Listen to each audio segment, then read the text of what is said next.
नमस्कार मित्रों। दुनिया में कई ऐसे इंसान हैं जो ईश्वर की दी हुई इस अनमोल जीवन को व्यर्थ समझते हैं। उन्हें लगता है कि इस मनुष्य जीवन में ज्यादा दुख पीड़ा है और अन्य जीव जंतुओं की दुनिया काफी बेहतर है। इसलिए वे अपने इस मानव जीवन को कोसते रहते हैं कि क्यों हमें ही ज्यादा दुख मिलता है और अन्य बड़े ही मौज में रहते हैं। तो ऐसे ही एक मोटिवेशनल कहानी है। भाग्य को कोसने वाले लोग इस कहानी को जरूर सुने, वीडियो को अंत तक जरूर सुने और वीडियो अच्छी लगे तो लाइक करें और हमारे चैनल पर पहली बार आए हैं तो सब्सक्राइब जरूर करें। एक बार एक इंसान अपनी जिंदगी से बहुत परेशान था। वह हर समय अपने आप को कोसता रहता कि क्या जिंदगी मिली है, मुझे क्या जीवन है, हर परेशानी मेरे साथ ही है, हर दुख मुझे ही आकर घेरता है, हर झंझट मेरे ही सर पड़ती है। एक दिन इसी तरह अपने आप को बैठा हुआ कोस रहा था कि क्या नसीब है, मेरा क्या किस्मत है, मेरी क्या जिंदगी है मेरी। कि तभी अचानक एक गिद्ध अपने शिकार को पंजों में दबाए हुए एक पेड़ पर आकर बैठ जाता है और वहीं पर अपने उस शिकार को खाने लग जाता है। यह परेशान आदमी जब उस बाज को देखता है तो कहने लगता है कि क्या जिंदगी है, इसकी क्या जीवन जी रहा है, मजे का, ना इसे खाने की चिंता, ना पीने की, ना पहनने की और ना ही परिवार की। शिकार करता है और मस्त खुली हवाओं में कभी इधर घूमता है कभी उधर घूमता है, सारा दिन आसमान में उड़ता रहता है। असल जिंदगी तो यही है, जीवन तो यह जी रहा है।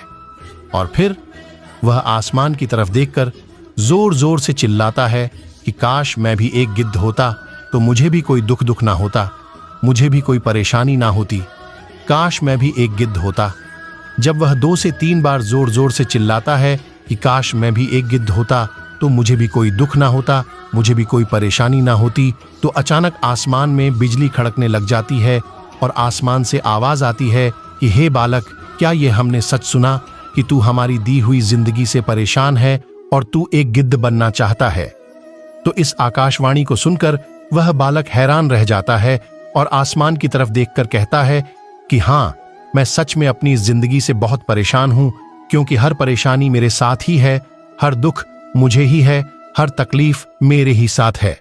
तो आसमान से फिर आवाज आती है कि हे बालक, एक बार फिर सोच ले, हमने तुझे बड़ी ही सुंदर प्यारी जिंदगी दी है, लेकिन अगर फिर भी तू चाहता है कि हम तुझे गिद्ध बना दें तो हम तुझे गिद्ध जरूर बना देंगे।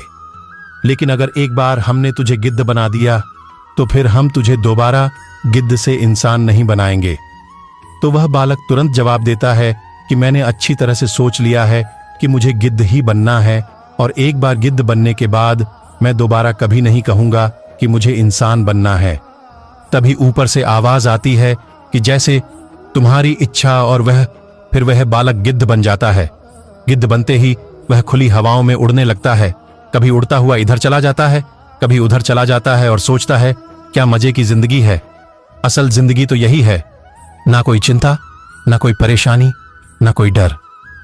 वह सारा दिन ऊंचे आसमान में उड़ता रहता है, 2-3 मिनट पंख मारता है, उसके बाद पंख मारना बंद कर देता है और लंबे समय तक हवाओं में उड़ता रहता है।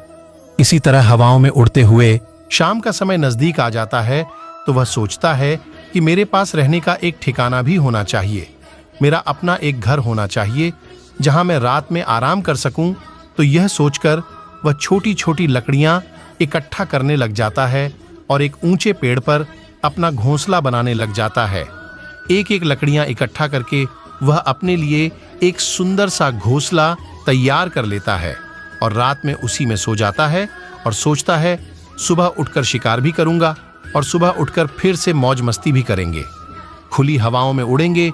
सुबह होते ही वह शिकार की तलाश में निकल पड़ता है, हवाओं में उड़ता रहता है, ऊपर से जाकर देखता है कि कहीं जमीन में मुझे कोई शिकार नजर आए तो मैं तुरंत जाकर उसे दबोच लूं और वहीं पर खा लूं। लेकिन उसे कोई शिकार नजर नहीं आता। काफी समय बीत जाता है, वह लगातार ऊंचाई से शिकार को ढूंढता रहता है, लेकिन उसे कोई शिकार नहीं मिलता। फिर उड़ते हुए वह एक जंगल में चला जाता है, यह सोचकर कि शायद वहां कोई अच्छा सा शिकार मेरे हाथ आ जाए। वह जंगल के ऊपर उड़कर शिकार को ढूंढता रहता है, जंगल के अंदर जाकर भी शिकार को ढूंढता है, लेकिन इसे वहां भी कोई शिकार नहीं मिलता। शाम का समय नजदीक आ जाता है तो मायूस होकर वापस अपने घोंसले की तरफ लौट रहा होता है कि रास्ते पर थक कर एक पेड़ के ऊपर बैठ जाता है। जब यह उस पेड़ के ऊपर बैठा होता है तो उसकी नजर एक बीमार पक्षी पर पड़ती है जो कि घायल अवस्था में होती है। वह तुरंत जाकर उसे दबोच लेता है, उसके पंख निकालकर अलग कर देता है और उसे खा जाता है। उस पक्षी को खाने के बाद वह अपने घोंसले की तरफ उड़ जाता है और रास्ते में सोचता है कि चलो बीमार पक्षी ही सही, लेकिन कुछ तो खाने को मिला। वह अपने घोंसले पर पहुंचकर आराम करने लगता है और सोचता है सुबह एक अच्छा सा शिकार पकड़ूंगा और अपनी भूख मिटा लूंगा। जैसे ही सुबह का प्रकाश होता है यह निकल पड़ता है, अपने शिकार की तलाश में हवा में उड़ता रहता है, लेकिन आज फिर कोई शिकार इसके हाथ नहीं आता। काफी समय बीत जाता है, वह ऊंचाइयों पर जाकर अपनी तेज नजरों से शिकार को ढूंढने की पूरी कोशिश करता है, लेकिन इसे कोई भी शिकार नजर नहीं आता। फिर यह पास के उस जंगल की तरफ चला जाता है, लेकिन इसे वहां भी कोई शिकार नहीं मिलता। इसी प्रकार पूरे दिन उड़ते उड़ते शाम का समय नजदीक आ जाता है तो यह निराश होकर वापस लौटने लगता है और रास्ते में एक पेड़ पर आकर बैठ जाता है। सोचता है शायद आज फिर कोई बीमार पंछी मेरा इंतजार कर रही हो, लेकिन हर बार किस्मत मेहरबान थोड़ी होती है। आज इसे कोई बीमार चिड़िया नहीं मिलती। वह थक हार कर वापस अपने घोंसले की तरफ चल पड़ता है और घोंसले पर पहुंचकर भूखा प्यासा ही सो जाता है और सोचता है कल सुबह एक बड़ा सा शिकार पकड़ूंगा और आज की भूख भी मिटा लूंगा। रात को अपने घोंसले में सोया होता है, गहरी नींद में होता है कि तभी एक भयानक तूफान आता है। इस तूफान की हवा इतनी तेज होती है कि इसके घोंसले को उड़ाकर एक जगह फेंक देता है और इस गिद्ध को कहीं दूर दूसरी जगह फेंक देता है। तो यह जहां पर वह गिद्ध गिरता है वहां नीचे एक नुकीला लकड़ी होता है जो इसके पंजे में गड़ जाता है और इसे बुरी तरह घायल कर देता है। तूफान के रुकने के बाद बारिश शुरू हो जाती है। तेज बारिश होती रहती है, पर यह किसी तरह से पेड़ों के नीचे छुपकर बैठा रहता है। बड़ी मुश्किल से इसकी रात कटती है। जब सुबह होती है तो बारिश रुक जाती है। बारिश के रुकते ही चारों तरफ खुशियां छा जाती हैं, चारों तरफ हरियाली छा जाती है। नदियां और झरने तेजी से बहने लगते हैं। सब कुछ फिर पहले के जैसा हो जाता है, लेकिन यह बाज अब पहले के जैसा नहीं रहा। इसका पांव बुरी तरह घायल हो चुका है। इसके पंजे में जो लकड़ी लगी थी उसकी वजह से इसका पंजा बुरी तरह छत बिछत हो गया है।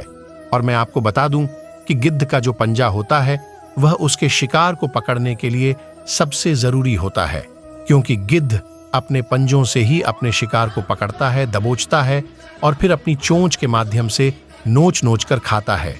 लेकिन अब इस गिद्ध का पंजा बुरी तरह से घायल हो चुका था और वह पिछले 2 दिनों से भूखा भी था। वह शिकार की खोज में थोड़ा सा उड़ता है कि शायद फिर कहीं कोई बीमार पक्षी इसे मिल जाए, लेकिन कहाँ बार बार कोई बीमार पक्षी मिलने वाली थी। वह कुछ देर तक उड़ता है, लेकिन फिर भूख और दर्द के मारे थक कर किसी पास के पेड़ पर आकर बैठ जाता है।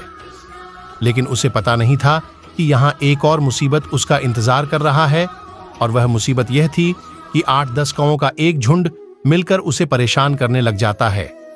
इसके ऊपर आकर इसके घाव में चोंच मारने लग जाते हैं। उन्हें भी पता चल जाता है कि यह गिद्ध घायल है और भूख की वजह से कमजोर भी है। वह गिद्ध उनसे बचने के लिए थोड़ा सा उड़ता है और फिर जाकर बैठ जाता है। उनसे पीछा छुड़ाने का प्रयास करता है, लेकिन वह फिर इसके पीछे आ जाते हैं। तो यह फिर उड़कर थोड़ी दूर चला जाता है, लेकिन वह इसका पीछा नहीं छोड़ते और बार बार इसके पास आकर इसे परेशान करते हैं। कौवे अक्सर गिद्ध के साथ ऐसा करते हैं, लेकिन फिर गिद्ध भी उनके साथ एक खेल खेलता है। जब कौओं का झुंड उसको परेशान करता है और उनका पीछा नहीं छोड़ता, तो गिद्ध हवा में सीधी उड़ान भरने लग जाता है। वह तेजी से सीधा ऊपर की ओर उड़ने लग जाता है। कौवे भी उसके पीछे उड़ते हैं, लेकिन कुछ देर तक उड़ने के बाद कौवे ऐसी ऊंचाई पर पहुंच जाते हैं जहां पर उन्हें ठीक से ऑक्सीजन मिलनी बंद हो जाती है। उनका दम घुटने लग जाता है, उनकी सांस रुकने लग जाती है। तो फिर वह वहां से ऊपर नहीं जा पाते। पर क्योंकि गिद्ध तो बादलों से भी ऊपर उड़ सकता है, इसीलिए वह तो ऊपर चला जाता है, लेकिन कौवे वहां से ऊपर नहीं जा पाते और वो नीचे आने लगते हैं। तो इस तरीके से बाज उनसे अपना पीछा छुड़ा लेता है। लेकिन ऐसा करने के लिए, इतनी ऊंची उड़ान भरने के लिए उस गिद्ध के पास उतनी ताकत नहीं थी, क्योंकि यह भूखा भी था और घायल भी था। तो यह उड़ता और थोड़ी सी दूर जाकर बैठ जाता और कौवे फिर आकर इसे परेशान करने लग जाते। इसी तरह भूख और घायल हालत में एक दिन गुजर जाता है, दूसरा दिन गुजर जाता है, तीसरा दिन गुजर जाता है, लेकिन उस गिद्ध की हालत में कोई सुधार नहीं हो रहा था। वह बद से बदतर होता जा रहा था।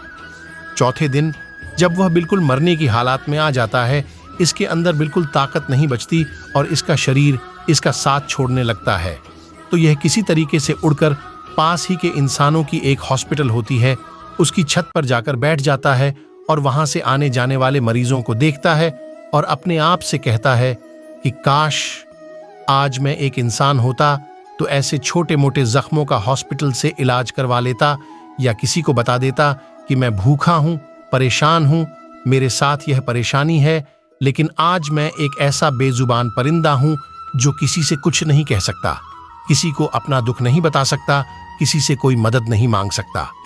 यही बात सोचकर वह उसी छत पे अपना दम तोड़ देता है। वह अपनी जान की कुर्बानी तो दे जाता है, लेकिन साथ ही साथ हमें यह सीख भी दे जाता है कि आपको जैसा बनाया गया है, आप जैसे भी हो उसी में खुश रहो और उसी में बेहतर करने की कोशिश करते रहो, ना कि इस बात से परेशान रहो कि काश मैं ऐसा होता, काश मैं वैसा होता, काश मैं यह बन जाऊं, काश मैं वह बन जाऊं।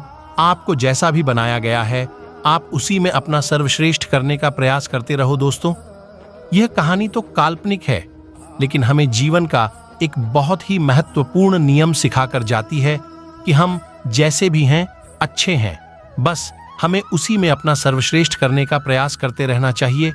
धन्यवाद।